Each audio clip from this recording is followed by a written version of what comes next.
ওগো আল্লাহ, ওগো মালিক, তুমি ছাড়া তো আমাদের আর কেউ নাই, তুমি ছাড়া তো আমার আর কেউ নাই।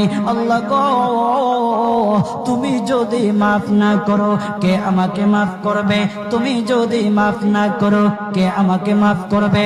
তুমি যদি আমাকে মাফ করো তাহলে তোমার কোনো দিকে কমবে না, তুমি যদি আমাকে মাফ না করো তোমার কোনো দিকে বাড়বে না।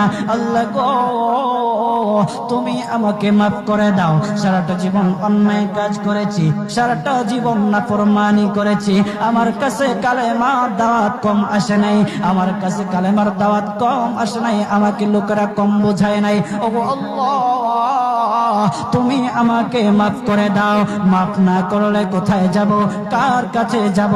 বাবা যখন মারে তখন মার কাছে আশ্রয় নেওয়া যায়, মা যখন প্রহার করে তখন বাবার কাছে আশ্রয় নেওয়া যায়, বাবা মা যখন প্রহার করে তখন দুনিয়ার কারো না কারো কাছে আশ্রয় নেওয়া যায়। ওগো আল্লাহ, ওগো মালিক, তুমি যদি আমাকে মারো, তুমি যদি আমাকে আযাব দাও, ওগো আল্লাহ, কার কাছে যাব, কার কাছে গিয়ে মাফ চাইবো?